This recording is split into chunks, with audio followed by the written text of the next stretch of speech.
Hare Krishna, Krishna Krishna, Hare Hare, Hare Rama, Rama Rama, Hare Hare. Hare Krishna, Sakirti Madhvi. And we are delighted to welcome you for our next series of Gita Mastery course. So here we are in trimester 3, session 1. So Bhagavad Gita, as we understand, it has totally 18 chapters, and we have divided these 18 chapters into section of 3 chapter each, or a trimester of 3 chapter each. So we have already covered trimester 1, trimester 2, and now we are getting into trimester 3. Now these trimesters, though it is one unit, but if you, in case you are joining for the first time from here also, it serves the purpose, because ultimately it is the teachings of Bhagavad Gita which is coming to you. So you should not feel disheartened or upset that you could not attend the other sessions. We, on the other hand, congratulate you for joining us from here. So as you can see with this trimester 3, it comprises of 3 chapters, chapter number 7, 8 and 9. So mostly we would be covering this entire thing. We have planned to cover it in 12 sessions or 12 classes, which would span over a period of 3 months. At the end of each chapter, we have a quiz on our website, which we request all of you after completion of the chapter, not the session. So every session, in the beginning of the session, we will have something called Gita Rewind, where we conduct the quiz here on the Zoom itself. But then when we complete the session, then we request you to go complete the chapter, to go and take the quizzes. So this is how the whole Gita, Bhagavad Gita, we have divided into various portions, and we will be covering. As Sugiri was explaining, Bhagavad Gita is considered like sugar candy, like mishri. In Hindi it is called mishri. In, I think, Tamil it is called kalkand. A big block of kalkand. Imagine if you have a big block of mishri or sugar candy. So from whichever side you taste, it will taste sweet. So whether it is the first chapter or it is the 7th chapter, there is condensed sweetness, and that is all we are here to understand the teachings of Bhagavad Gita. So we are starting with trimester 3, chapter 7. Today is the first session, and before we carry on, we can understand that Lord came personally, Lord Krishna. He spoke Bhagavad Gita on the battlefield of Kurukshetra. And then it has been recorded as part of Mahabharata. It was continued for thousands of years. Now, by the blessings of His Divine Grace, A.C. Bhaktivedanta Swami Srila Prabhupada, we have received, an authorized translation of Bhagavad Gita. And we are all trying to present Bhagavad Gita through the PowerPoint. So all that, so much effort is there of the Lord, of the Acharyas, the great teachers. So they're all putting in so much of effort. So there must be some contribution from my side. So what is my contribution as a student, as a participant? Our contribution is only 0.89%. Let's calculate how that less than 1% contribution that we have to give. If you give less than 1% contribution, at least weekly, then you can actually make a huge progress in moving forward in your spiritual goals. So we have 168 hours in a week. We go live for 1 hour. So whether you join a Thursday batch or a Saturday batch or a Sunday batch, it's 1 hour live session, 1 hour per week. And we request that you do a little bit of self-reading, 30 minutes of self-reading, because at the end of every session, we'll tell you what verses to read for the next session. Usually between 10 to 15 verses are all what we need to read. So 30 minutes of reading. Yes, we have class notes. We may refer to those class notes. So around 30 minutes. So a total time spent per week just for this session is 1 hour, 30 minutes. So if we calculate the percentage, it is only 0.89%. So personally, if you'll ask me, we cannot really have an excuse, come what may in my life, that I'm not willing to contribute even 1% towards my spiritual goals, right? So most of us, I'm sure most of us are willing and we are determined to contribute that 1%. But some of us will find it difficult. So our prayers to the Lord for them. So now, before we begin the session, we request the participants to take a pledge. So participants, as in all of us, including us, so we would like to seek the blessings of the Lord, and in the assembly of these devotees, we take this pledge that we would attend the entire course. We strongly recommend that you attend the course live, but in case if there is some difficulty, so the class recordings would be available at YouTube, and at least attend the session there if you are not able to attend live. Second is no distractions, no phone calls during the class. It is just 1 hour, your personal time with Bhagavad Gita, your personal time with the Lord, your personal time with the Acharya Srila Prabhupada, the founder Acharya ISKCON. So please just focus. Everything else can wait. So phones can be on silent, they can be outside the place where you are actually sitting. Let your family members know that this is 1 hour. You are not available for anything, for any call, right?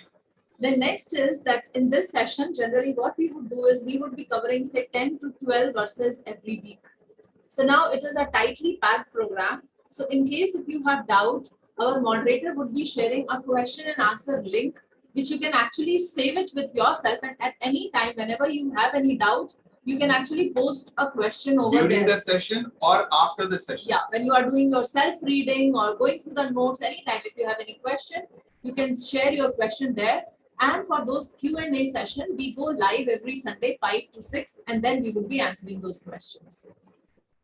Then, sound is breaking, Sugiti. Do we need to check? Just give us 1 second. okay, they're saying it's all okay.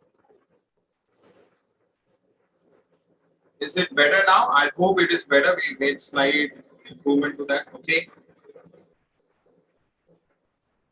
So next is that, yes, so we have a live session and we really request you to go online. StudyGita.com is like an online Pathshala. It's like a place where we can go and become spiritually literate. Like we have a concept of literate people and illiterate people, one who have received a formal education and those who have not. Similarly, StudyGita.com, the effort is that we, as many people as possible, we can help them become spiritually literate. So we want you to go and register on the website if you have not already done that. Go to my courses, enroll for Gita Mastery course, and there you'll find the previous trimesters with their recordings, with their class notes and their quizzes. So we want you to, for example, for chapter 7. So chapter 7, the video recordings will be put up there. Number 2, the class notes will be available there. And number 3, at the end of every chapter, you will have a quiz. Once you complete the quiz for the 7, 9 and 7, 8, 9 chapters, then you will receive a completion certificate. So all said and done, the most important thing, practice what we learn. So whatever we learn during these sessions, as you would have noticed that in Gita Made Easy course and in Bhakti Yoga Made Easy course, we always come up with small little tiny life lessons, which we can actually apply in our day-to-day life. So that is how we actually practice what we are learning. So now, as Prabhu was telling, it's like a Pathshala. So we want all of you to mark your attendance. So there is again a link for the attendance, which would be shared thrice during the session, but you have to mark your attendance only once. So in case if you miss out the first one, so that is why we are sharing 3 times. So once at the beginning of the second session, second time around 30 minutes of the session, and third time at the end of the session. So in case if you are joining from somewhere in between and you happen to miss out the attendance link, you need not ask for it. By the end of the session, we would be again sharing it. So mark your attendance every time once. Okay, so before we begin with this session, we will look at things that you're going to learn. So it is always a good practice to know what we're going to learn. Then we'll learn what we have to learn. And then at the end, we will revisit what we learned today. So these are the 5 things that we're going to learn today. So if through the next 55 or 50 minutes, if these are the things that you understand, which means you have met the learning objectives of today's session. You have learned what you're supposed to learn in today's session. So number 1, by the process of hearing, we can know Krishna completely. So just by hearing, attentively listening, understanding, we can understand Krishna completely. Second, we will get to know about Krishna's inferior material energy. That is, we will know about what are gross and subtle elements. Third, Krishna's superior spiritual energy. Krishna will talk about it. And what is that superior spiritual energy? The living entities, the spirit soul, the real living entity, you and me. The fourth is we will see how Krishna is the creator, maintainer, and destroyer of the universe. So many people have this, this discussion: who is the creator, maintainer, destroyer? Krishna will speak about this in this particular section. And finally, the fifth point: Krishna is all-pervasive, essence of everything, and is beyond the modes of material nature. He is beyond Rajogun, Satogun, Tamogun. So beyond these influences of the material nature, Krishna is beyond. In fact, he is the controller. Some of you are asking what is the session number in the attendance link. The session number is 1. And kindly don't write your names here in the chat window. You have to mark the attendance there at the link. So before we begin, this book, Bhagavad Gita as it is, this is the textbook for the session. I hope you all can see it clearly. So this is commentary by Srila Prabhupada. So this would be the textbook. And it is available at Amazon. In case if you do not have a hard copy, kindly order it today. And for the time being, you can access the soft copy. Also, when we open the introduction of this book, Bhagavad Gita, we would find right at the beginning, here are the prayers, or we call it Mangalacharan. So those of you who have joined our WhatsApp group, these prayers have been posted there already. So now before we begin the session, we will chant these Mangalacharan prayers. So either you can refer to your Bhagavad Gita or you can refer to your WhatsApp group where we have posted the PDF of these prayers. So let's all chant together.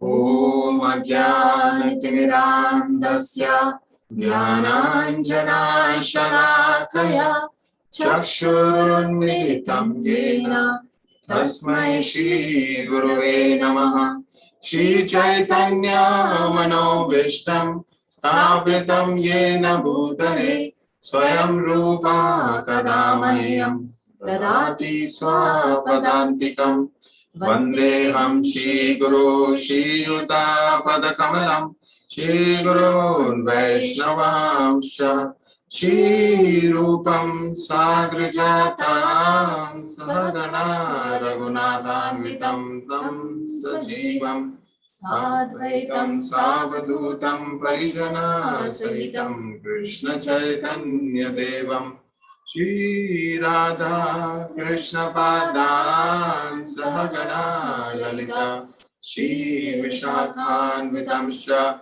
Shri Krishna Karuna Sindhu Dina Bandhu Jagatpate Gopesha Gopika Kanta Radha Kanta Namastute Tapta Kanchana Gaurangi Radhe Vrindavaneshwari Vrishabhanu Sute Devi Pranamami Hari Priye Vancha Kalpatarubhyascha Kripa Sindhu Bhayevacha Paditanam Bhavanebhyo Vaishnavebhyo Namo Namaha Shri Krishna Chaitanya Prabhu Nityananda Shri Advaita Gadadhar Shivasadi Gaura Bhakturinda Hare Krishna Krishna Krishna Hare Hare Hare Rama Rama Rama Hare Hare Nama Om Vishnu Padaya Krishna Preshtaya Bhutale Srimate Bhakti Vedanta Swami Niti Namine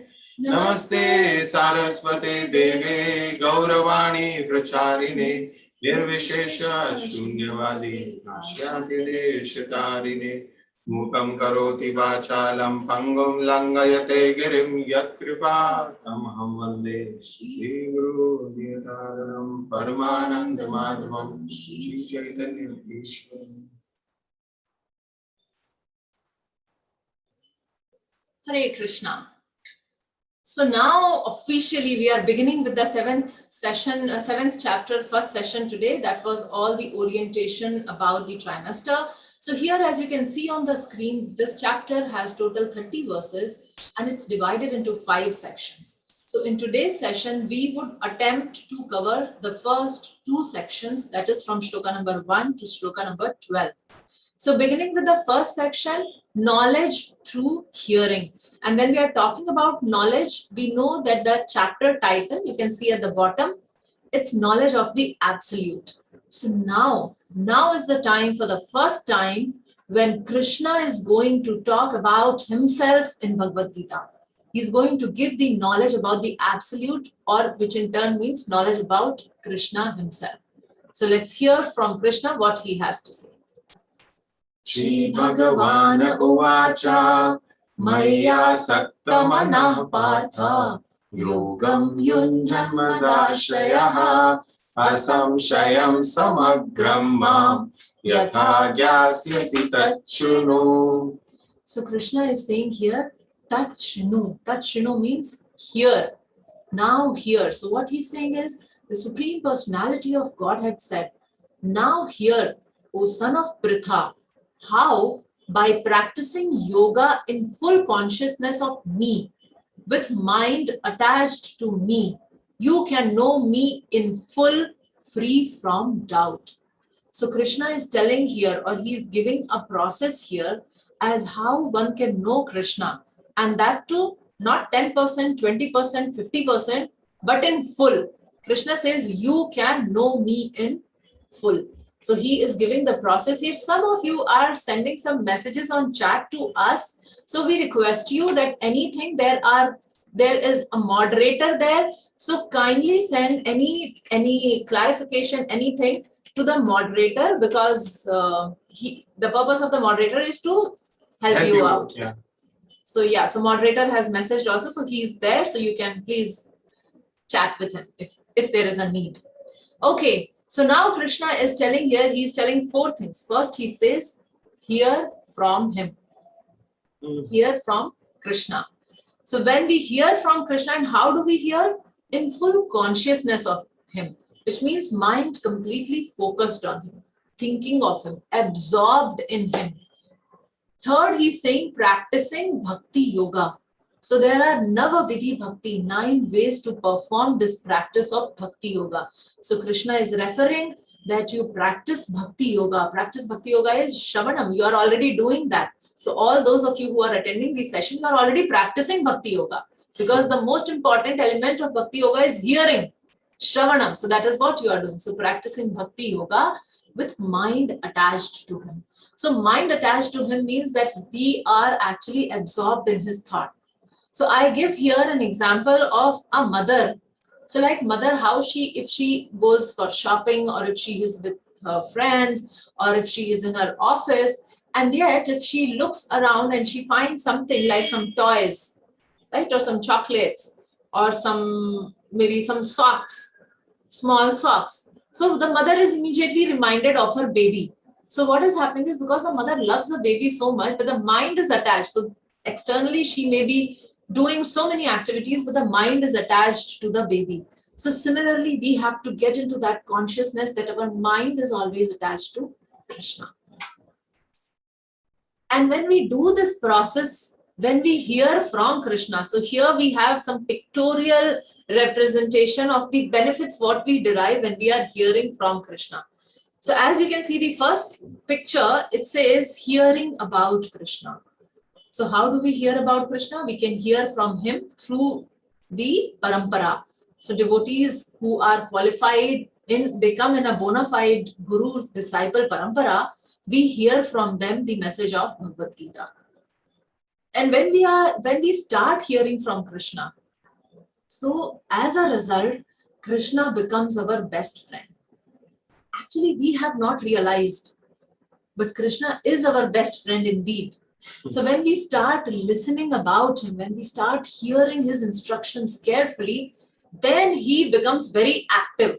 He is residing in our heart as Paramatma, and that time he becomes very happy, he is delighted, and he becomes our best friend. So as a best friend, the third step is purification of the heart by Krishna. So Krishna starts washing the dirt from our heart, which we have accumulated since time immemorial. So many bad qualities, so many materialistic desires, so much of lust, anger, greed. So everything gets cleansed off. Krishna actually dry cleans our heart. He purifies our heart. And then as a result, the fourth step, we see what happens is then the transcendental knowledge develops. So when we start the process of Bhakti Yoga, when we start hearing and chanting about Krishna, then the transcendental knowledge establishes in our heart and it becomes fixed. A person becomes fixed in devotional service. So this is how just by hearing, one becomes fixed in devotional service. And when we reach that platform, then later on we see that we get freedom from passion and ignorance. So much of passionate nature is there, but we get freedom from that. We get freedom from our lust, our negativity, and we become steady in pure goodness. So steady in pure goodness or in Shuddha Sattva. We reach Shuddha Sattva stage, we become steady in pure goodness. And whatever is binding us to this material world, that knot which binds us tightly to this material world is broken. So we are free. We are set free of the bindings of this material world, and we come to understand the science of God. So we actually reach the platform where we know Krishna completely. And all this whole series of action is triggered by Shravan or by hearing about Krishna. So this is how it is so powerful to hear about Krishna. And all these drawings is done by one devotee, Vraj Bhumi Devi Dasi. So I hope that you enjoyed these pictorial representation of such a technical subject matter. Very grateful to her for her artwork. So continuing with the session. We have a beautiful life lesson. Now these life lessons, we have been talking about life lessons right from GME time. So the idea behind life lessons is these are very important thoughts which we need to repeatedly see, hear, read them, try to understand, and more importantly, contemplate on them and apply them in our lives. So that's why these are called life lessons, that we need to apply these lessons in our life. So here it is, improve your vision by hearing to see the unseen.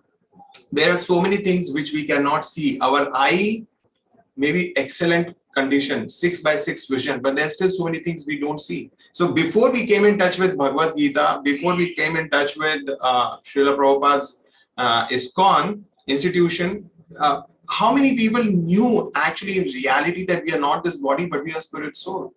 In India, there is some traditional knowledge is there, but it's still for the world at large. How many people knew that we are not this body, we are spirit soul? So seeing the unseen. And now the middle 6 chapters talking about the glories of the Supreme Lord and how to approach him, how to develop love for him. So all that is possible. It is not visible from our eyes, but it is possible to see, understand, perceive by the process of hearing. So we can improve our vision by the process of hearing. Jnanam teham savijnanam idam vakshami asheshataha yad gyatva neha bhuyonyat gyatvavyam avashishyate. I shall now declare unto you in full this knowledge, both phenomenal and numerous. This being known, nothing further shall remain for you to know.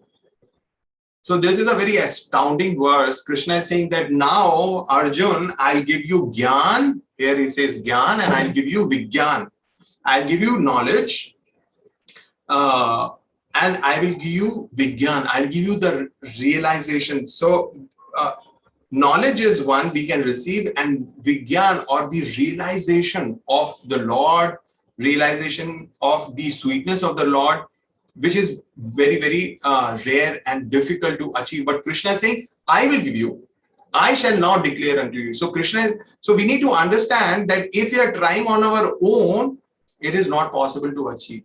But if we receive the grace of the Lord, then we can achieve it. If Krishna wants to give, and who can stop him very easily will receive. So I shall now declare to you in full this knowledge, both phenomenal and numerous.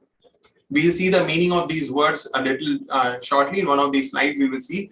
This being known, nothing further shall remain for you to know. Can any book of knowledge declare this? Have you read any book of knowledge? Science, physics, chemistry, maths, mathematics, history, geography, any subject that you have studied in your life, in your engineering, in your medical examination, or whatever. Can any book make that statement that I'm giving this knowledge, nothing further shall remain Just to know know? this and that's it. Nothing else remains to be known. So this is the amazing, this is why Bhagavad Gita is amazing. It is said that whatever knowledge is in Bhagavad Gita, whatever knowledge you may find elsewhere is contained in Bhagavad Gita, and what you find in Bhagavad Gita, you may not find elsewhere. So that is why Bhagavad Gita is very special, and therefore we have an amazing life lesson here. It's a mathematical equation, and I hope all of us have some basic knowledge of mathematics. A simple spiritual equation. Complete knowledge means what we see, what we can perceive through the knowledge gathering senses. So what we can see, what we can hear, what we can perceive, plus the spirit behind. Like we can see the body, but we do not really see the spirits. But if we understand the body, we understand the spirit soul, and we understand the source and controller of both, then our knowledge is complete, because there's nothing else. Beyond these three, there's nothing else. So we see that Krishna is actually glorifying the knowledge about himself. He is using two words, Gyan and Vigyan, and the Acharyas have given such beautiful commentary where they explain these two words and give explains the significance of that. So they say that the Gyan refers to one spiritual energy, Jiva, which means all of us, the living entity. And second is Krishna's material energy or Prakriti. So the matter which we look around us, anything and everything included, all included, whatever we can perceive, living entities and Prakriti, that comprises Gyan. And when we know about this knowledge, then we sort of get an idea, or we can estimate the magnitude of his greatness. Like how great is the Supreme Lord? We are trying to discover so many things about this material world, and he is the one who has created everything. So can we imagine his greatness? So this Gyan refers to his greatness aspect, and then the Vigyan, the same Supreme Lord who is like infinite, who is the creator, who has no source, who's maintaining everything.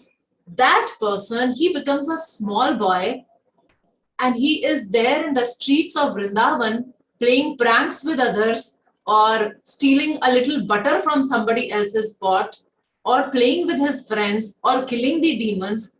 So that reflects his sweetness aspect, that though he's so great, and yet he's just a child next door. So that is sweetness. So Gyan refers to greatness, and Vigyan refers to sweetness of the Supreme Lord. So when we know that he is greatest, he is sweetest, what else do I have? What else do I need if I have Krishna? Manusyanam sahasreshu kaschid yatati siddhaye yatatamapi siddhana kaschin mam veti tattvataha. Out of many thousands among men, one may endeavor for perfection, and of those who have achieved perfection, hardly one knows me in truth. So let's look at this verse. Krishna is saying, among thousands among men, one may endeavor for perfection. So this is very common knowledge that most people are not interested in spiritual life, and among thousands and thousands and thousands of them, one may be interested in spiritual life. Otherwise, they are not really bothered. So, and though that one, so like this, there may be few people who are interested in spiritual life, and if they attain perfection, they come to a point of self-realization.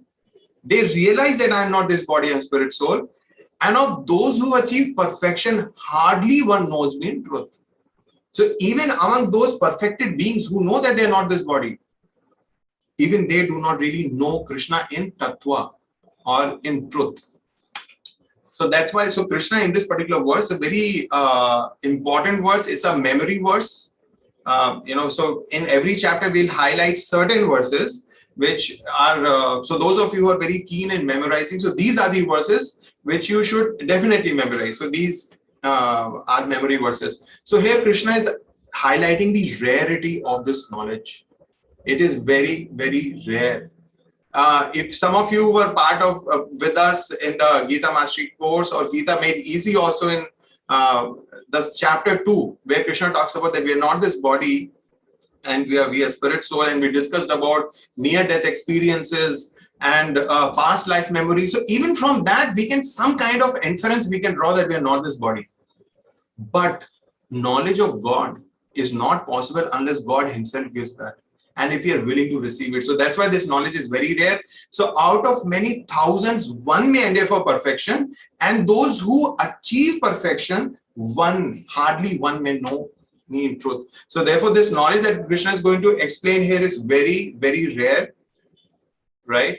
But by the grace of Lord Chaitanya, by the grace of Srila Prabhupada, this knowledge has become easy for us to understand. The only thing is if we are attentive, we are having faith and we are willing to understand, then this knowledge will definitely get revealed in our heart.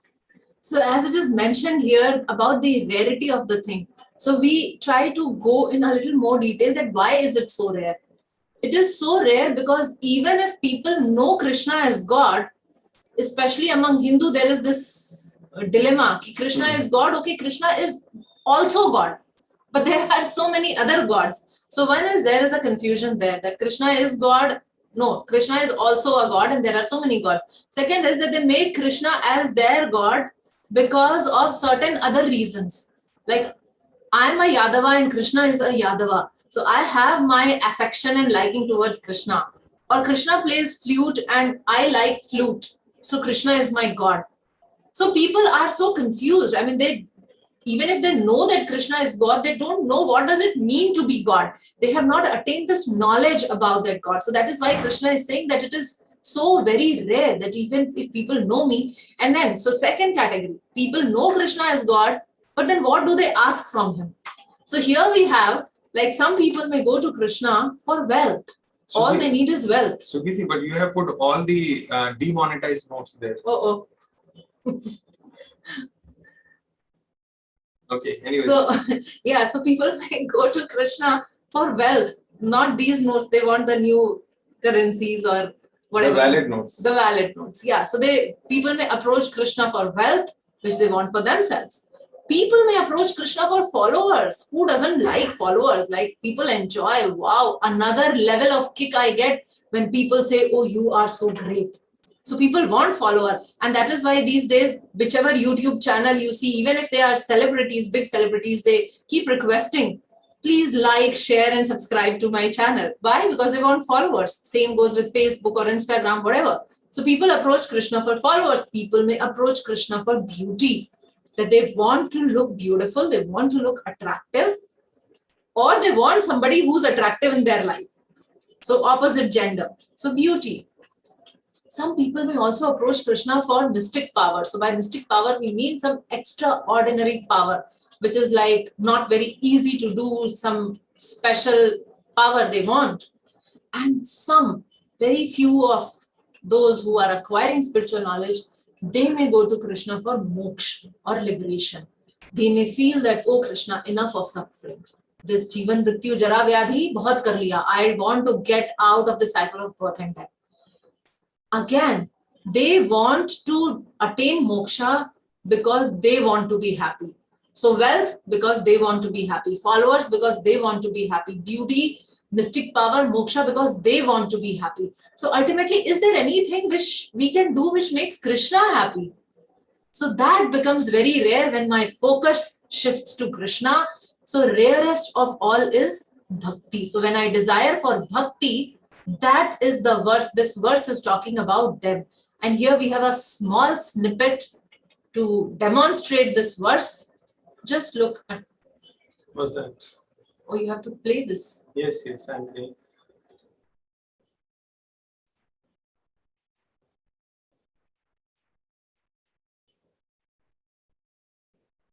So we have taken all these bodies and finally we have attained this human form. And even in this human form, thousands of humans are going here and there. One may actually seek for spiritual perfection. And among those thousands who work for spiritual perfection, one may attain perfection. So only one person will directly realize me truly in the form of Shyam Sundar. So this is actual footage of Srila Prabhupada doing Sankirtan in a park in New York City. I think this is the first Kirtan that happened, if I'm not wrong. So this was the first section where we heard about the importance of hearing and how bhakti is so rare. Now moving to the second section, Krishna's energy, verse number 4 to 12. And again, this section is divided into two subsections. So first from verse number 4 to 7, we would hear about the supreme position of Krishna. Bhumirapo nalo vayu kham mano buddhireva cha ahankariti yamme bhinna prakritirashtadha. Earth, water, fire, air, ether, mind, intelligence, and false ego are altogether, these 8 constitute my separated material energy. So here we see Krishna is enumerating them: Bhumi, Apo, Nalo, Anal, Vayu, Kham. So these are all the material, gross material elements. They are also called as Panch Mahabhut: earth, water, fire, air, and ether. So this is the translation in English. And these are the Panch Mahabhut, and then there are subtle elements: Mano, the mind, intelligence, and the Ahankar. So Krishna is saying Bhinna Prakritir Ashtada. So these are my separated material energy. So that's very important for us to understand. Krishna is saying it is my separated material inferior energy. Okay. So here we see that there are gross and subtle elements. Now this word gross, there is this word called thul, which is there in Hindi and Sanskrit, of course, Hindi, and I've also heard a similar usage in Tamil also. I'm sure it may be similar in other Indian languages. So these are the elements which are actually perceivable through our senses, the thul, gross elements. So these are comprising of earth, water, fire, air, and ether. And if you'll see the image behind this particular, the scene on the beach, you may see the sky, the clouds, and the ocean, the beach, the tree. And all of these are different manifestations of a combination of these 5 elements. So these 5 elements in different proportion, they manifest these different material things, like the clouds, the water. So all these things are manifested by them. So these are gross elements. We can perceive them through our senses. Of course, the ether called, Krishna uses the word kham here, or akash. It's a very subtle element and it pervades everything. And all other elements are actually on the substratum of ether. And then we have these subtle elements. Subtle means that they cannot be directly perceived through our senses, but it can be inferred. So we have the mind. The purpose of the function of the mind is to accept or reject what I want this, I don't want this. Yeah, what YouTube lets you do. You watch a video, you can always like it or you can always dislike it. So that's the function of the mind: like, dislike, I want, I don't want, I love, I hate. So all that is the function of the mind. Intelligence is what enables, in normal circumstances, if mind likes something, the intelligence will work to get it. If the mind says I hate it, then the intelligence will work somehow to avoid it. And finally, we come to the point of ego. So ego is primarily, we can understand how do we identify ourselves. So when we look in the mirror and we say, who's that in the mirror? Oh, that's me, which means it is false ego. So the moment we identify ourselves with the body, I'm a male, I'm a North Indian, I'm an Indian, so all those identifications, when I identify myself with the body, then it is false ego. That's why the translation, you see, it's written false ego. And the moment I understand that I'm spirit soul, I'm servant of Lord, then it becomes the actual ego or the true ego. So these are the material energies Krishna is talking about in the 4th verse, about the 8 separated inferior material energy. Now Krishna will talk about his superior spiritual energy. Apareyam itastvanyam prakritim vidhi me param jiva bhuta mahabaho yayedam dharyate jagat. Besides these, O mighty armed Arjun, there is another superior energy of mine which comprises the living entities who are exploiting the resources of this material inferior nature. So here Krishna is talking about Jiva Bhutam, or the living entities. So he's specifically talking about living entities and he is labeling them as superior energy. So living entity refers to us, all of us. And Krishna is talking that we are his superior energy. Why are we superior? Because we are spiritual in nature. So the material energy, which he told in verse number 4, the 8 categories, or the earth, water, fire, air, ether, mind, intelligence, ego. So what the superior energy does is it exploits the resources of material inferior nature. So this is what we are busy doing. We are exploiting the nature, the material nature, because that is inferior. So matter is dead and we are living. So that is why matter and spirit, and that is why spirit becomes the superior energy. To run the matter, we need a spirit behind it. Also, yeah, that reminds me, Sugiti, I mean, I was talking about in the previous session also that in science, I remember in the very early years, we are taught that the whole world can be divided between living and non-living. So it's very simple. Non-living actually is the matter, but in fact, living is a combination of that dead matter and the living spirit. so the spiritual energy, the superior spiritual energy, or the jiva, can also be known as the marginal energy. We are actually the marginal energy. So there is material energy, 3 types of energy: material, spiritual, and we are standing at the margin. So this marginal energy, we can either take shelter of Krishna's spiritual energy, divine energy, or we get controlled by the Maya or the material energy. So that free will, that choice is with us, and that is why we are known as marginal energy of Krishna. And we are actually qualitatively same with Krishna. So just like we have heard in our GME and GMC session that Krishna has 6 opulences. He's all beautiful, he's all powerful, he is all rich, he is all knowledgeable, he is all renowned. So all these things we also have, but in very, very tiny, insignificant portion. So qualitatively, we have those quality, but quantitatively, we are different from Krishna. So this is the essence of this verse, that Krishna is the source of all. Krishna is the source of gross matter, subtle matter, and spirit. So we have a life lesson here. Energies are always controlled by the energetic. So these are the energies, the material, the spirit, soul, spiritual, superior spiritual energy. So these are the energies of the Lord. And so therefore the Lord is the energetic. So energetic always controls the energies. So this is a very important principle for us to learn.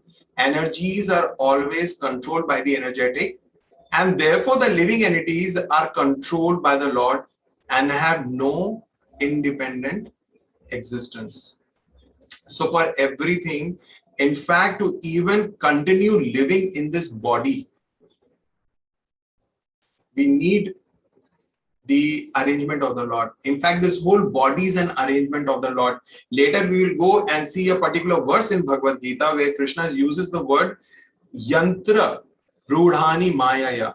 Yantra in Sanskrit, English, it means a machine. A living entity is riding this machine made up of material energy. So even this body is an arrangement of the Lord. So we cannot independently exist. So we'll look at the next 2 verses. All created beings have their source in these 2 natures. Of all that is material and all that is spiritual in this world, know for certain that I am both the origin and the dissolution. O conqueror of wealth, there is no truth superior to me. Everything rests upon me as pearls are strung on a thread. So these two verses, so Krishna has talked about his energies. Now he's talking about himself. So please focus on this. He's saying that all created beings have these sources in these two natures. So whatever you look, every living entity has a material body, has the subtle body, and there is a spirit soul behind it. Right? So this is what Krishna is saying, that everything in this material world is composed of these two natures. And what he's talking about himself, he's saying that I'm the origin and dissolution of both, which means I am the creator, I am the destroyer. And then later he says, there is no truth superior to me. Everything rests on me. I am the one who maintains. Like there is a pearl necklace, all the pearls are there which are strung in a thread. If the thread is not there, the pearls cannot be stuck together. So this is so important for us to understand that Krishna is the origin, he is the maintainer, and he is the annihilator or destroyer. So there is a lot of confusion among so-called Hindus. Christians don't have a problem. The Muslims don't have a problem. There are so many other so-called religious traditions where people have only one God. They don't have a problem. But in Hindu, we are not able to make up our mind. Who's God, who's not God. Everybody seems to be God. Everybody is referred to as God. But here Krishna is making it very, very clear so that we don't have any confusion that who is the supreme personality of Godhead. This is how we define God. God is the creator, maintainer, and destroyer of the material world. This is, God quality. So this is the summary of the verses 6 and 7, that Krishna is superior to both matter and living entity. Krishna is the cause of creation and destruction and the maintenance, and he gives example of the pearl necklace, and that there is no truth superior to Krishna. So when Krishna possesses all these things. And this is also very interesting, Sugiti, because some people say, okay, you came from your father and your father came from grandfather, and like this, from where God came? From where God came? So Krishna is saying very simple, there's no truth superior to me. Everything stops at me. He's the beginning of everything. Krishna is the source of everything, but nothing is source of Krishna. So this is also another important verse for us to remember. And therefore, we have probably one of the most important life lessons of today's session. Krishna is the most worthy of worship. So we heard so much about Krishna, how he's creator, destroyer, maintainer, provider. He is the origin of everything. So whom shall we worship?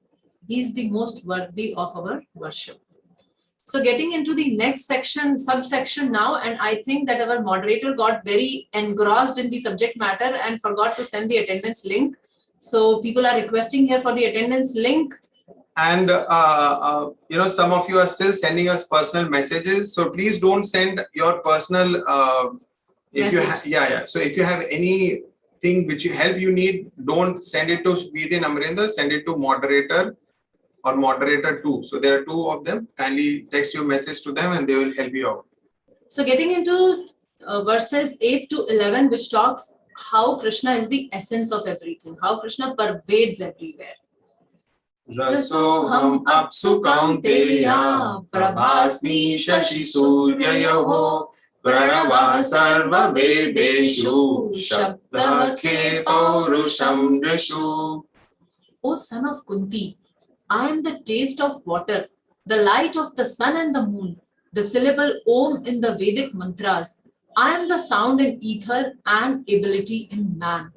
So Krishna is describing his vibhutis or his energies, and how can we perceive Krishna, how Krishna is all pervasive, how Krishna is everywhere. So he says, I am the taste of water. Now if we talk about water, we may be able to appreciate the taste of water when I'm really thirsty. So I cannot really describe the taste of water, but that pure water is the only thing which can quench the thirst of a thirsty person. So Krishna says, I am that taste. And then he says that I am the Om of Vedic mantras. So all the Vedic mantras, irrespective of whom we are worshipping, even Surya, Chandra, Shani Dev, so many devatas, for everyone, the pranam mantra begins with Om. Om Suryaya Namaha. So we are worshipping Surya Dev, but before that we are chanting Om. And all the mantras are useless if that Om is removed from that. And Krishna says he represents that Om, which means he is the essence of all the mantras. And then we have the light of sun and moon. So it is explained that how the Brahma Jyoti or the effulgence from the body of the Lord is actually brought within the material world through the means of sun and moon. And then we have sound in ether. So as I was explaining, ether is the most subtle of all gross elements, and it pervades the entire all the other elements and all the other manifestations. And Krishna is saying, I am the sound in ether. So the word used, if you see the Sanskrit, the word used is shabda. So this vibration, it is, so Krishna is saying, I am that sound in ether. And of course, the ability in man is a gender neutral word. It does not necessarily mean male gender. It talks about anyone. If I have an ability, and it need not be any special ability, anything to pick up an object, I need an ability. If I have a paralysis, I cannot really move my hand. So that any ability that I have in my body, Krishna is the provider of that ability. So that we need to understand, this body cannot move on my own unless the Lord enables it. Punya Gandha Prithviyam Cha Tejaschasmi vibhavasau Jivanam sarva bhuteshu Tapaschasmi tapasvishu. I am the original fragrance of the earth, and I am the heat and fire.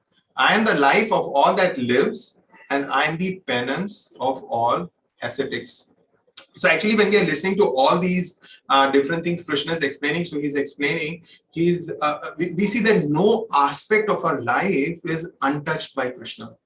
That is how he's all pervading. So this is what he's explaining, that practically every phenomena that we observe around us, Krishna is involved. So Krishna is making us aware. If we hear these verses carefully, we naturally become more Krishna conscious. We become more aware of the Lord, that how Krishna or this Krishna conscious is active in every sphere of life. So there is fragrance of earth.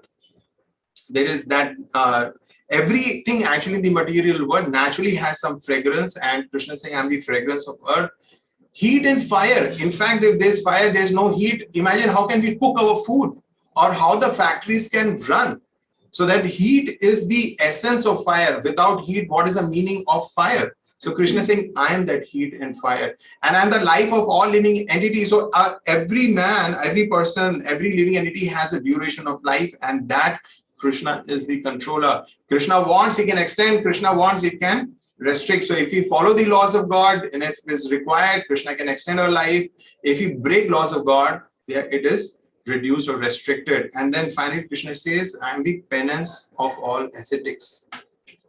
Bijam mam Sarva bhutanam Vidhi partha sanatanam Buddhir buddhimatam asmi Tejas tejasvinamaham.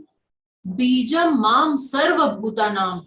I am the original seed of all existence. He is the bij, he is the seed of whom? Sarva bhutanam, all existence. He is the intelligence of the intelligent and the prowess of all powerful men.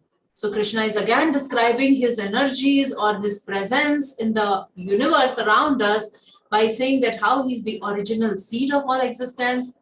For an intelligent person, the most remarkable quality is his intelligence. And Krishna says, I am that intelligence. And then for a powerful man, his prowess is what makes him super attractive. So Krishna says, I am that prowess of powerful man. So what Krishna is essentially saying, that he is the best in all the things, whatever we see or experience around us. He's giving us a glimpse of his prowess, of his attractiveness, and of his energies. And everybody wants to be intelligent. Would any one of us would like to be called as a fool or less intelligent or stupid? No. Right? I'm assuming that. So Bhagavatam explains that the most intelligent in the age of Kali will chant the holy names of the Lord and will worship that form of the Lord who propagates the chanting of the holy names of the Lord. So Bhagavatam declares that if somebody is chanting the holy names, somebody is worshipping Lord Chaitanya, he is the most intelligent in the age of Kali. Balam balavatam chaham kamaraga vivarjitam dharma viruddha bhuteshu kamosmi bharatarashabha. I am the strength of the strong, devoid of passion and desire. I am sex life, which is not contrary to religious principles, O son of Bharatas. O Lord of the Bharatas. So Krishna is talking about two things very specifically here: strength of strong. But that strength of strong is not used for exploiting others, for exploiting or crushing others for their own benefit. Here Krishna says strength of strong without lust and without anger, without rag and without calm. So devoid of that. So which means if it is used in helping others, according to the laws of God, then that strength of the strong is Krishna. So that's why when the kings in earlier ages, they will rule the kingdom according to the laws of God, then their strength was the strength of God. And that is why the kings were recognized as representatives of God. So wherever monarchy was there, even till recently, the monarch was considered as the representative of God. And second, Krishna also says that he represents the regulated sex life based on religious principles. So Krishna is not discarding the fact that people can have sex, but what he's saying that a regulated sex life which is based on religious principles. So like what is that sex life which is based on religious principles? So a man and a woman, they come together, they come in a grihastha ashram. Now grihastha or the married life is also considered as an ashram. So what is the meaning or what is the definition of an ashram?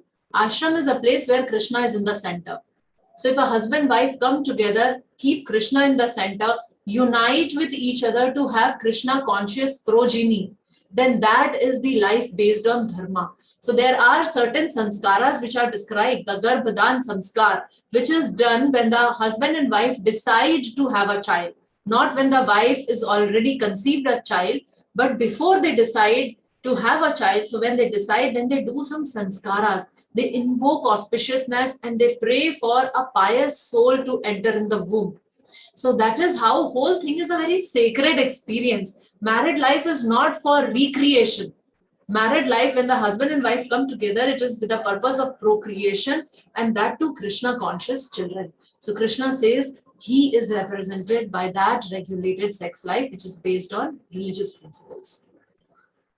So Krishna has not only the source, cause and basis of everything, he is also the essence of everything. And now we come to the that's what I was saying. Last verse of the session today. Ye chaiva sattvika bhava rajasastamasaschaye matta eveti tan vidhi natva aham teshu te mai.